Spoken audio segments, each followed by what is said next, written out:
Lakeland Public Television's Common Ground is brought to you by the Minnesota Arts and Cultural Heritage Fund.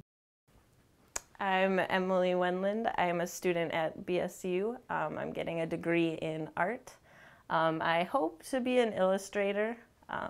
Some of my work up here right now is for a show I'm having at Dunn Brothers with a fellow student of mine, and it's kind of nature themed. I really enjoy drawing animals and wildlife, and I thought this would be kind of a different spin on a nature shot you might see around Bemidji. I drew different wildlife and then kind of added fun, bright shapes and colors and lines to make it a little more visually interesting. So yes, what I'm going to do today is just kind of go through how I sketch out an animal or come up with ideas for a piece. I'm going to draw a loon. All of my work, all of my drawings are freehand. And like I said, I use reference pictures. So I'll just kind of do the basics. Basic how you learn to draw in whatever 7th grade art class. Just start with ovals to get my proportions correct.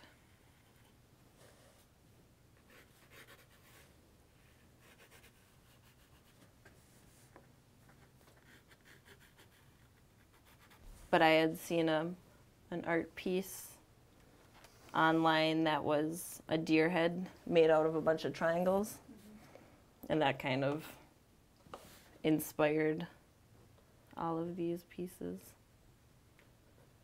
I actually just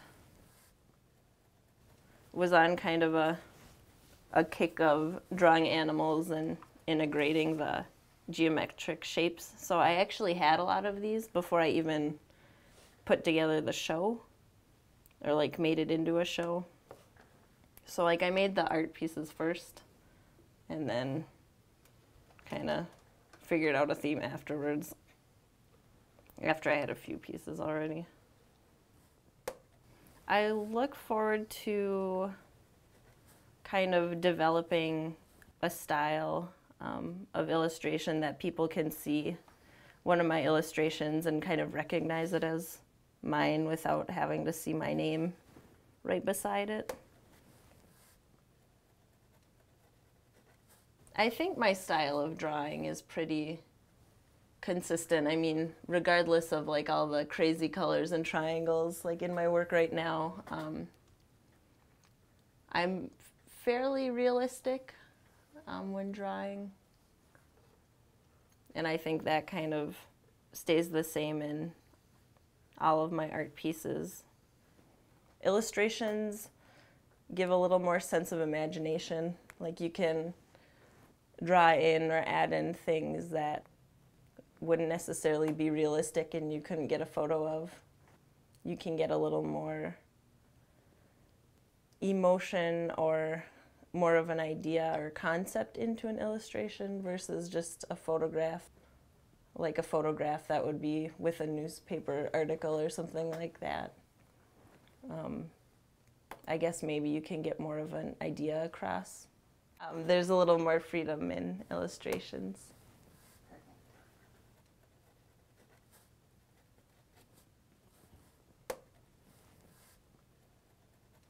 I would like to get more into making greeting cards out of my illustrations.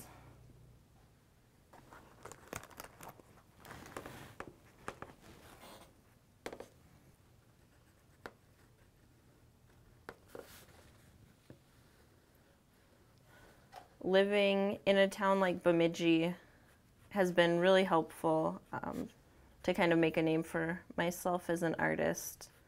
Bemidji's been really supportive of the arts, and it's been helpful to have so many art fairs around town and different coffee shops and restaurants that are willing to take new artists' work and display them.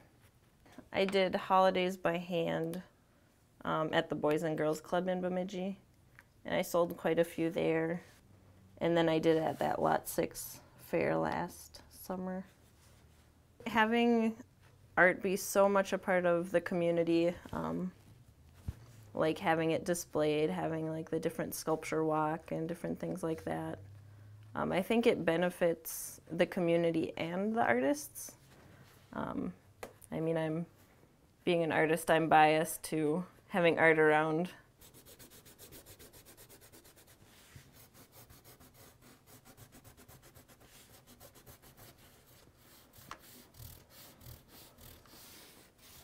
I like doing, when I'm drawing or illustrating, I like using pencil and then using micron pens or pen over that, because then you can just erase the pencil marking underneath and the pen will stay if you want to paint or collage on top of that then.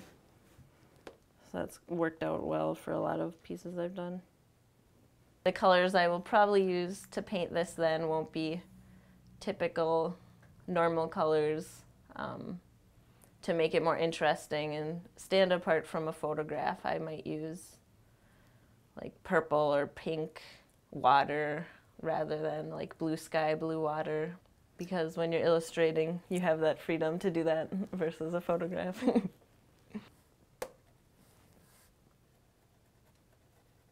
If anyone wants to check out my work, it's at the Yellow Umbrella for sale in downtown Bemidji.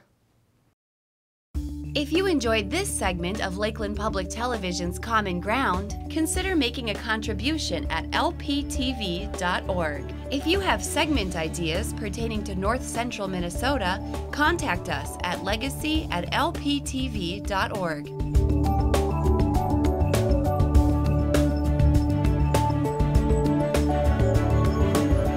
Common Ground is funded by the Minnesota Arts and Cultural Heritage Fund by the vote of the people on November 4th, 2008.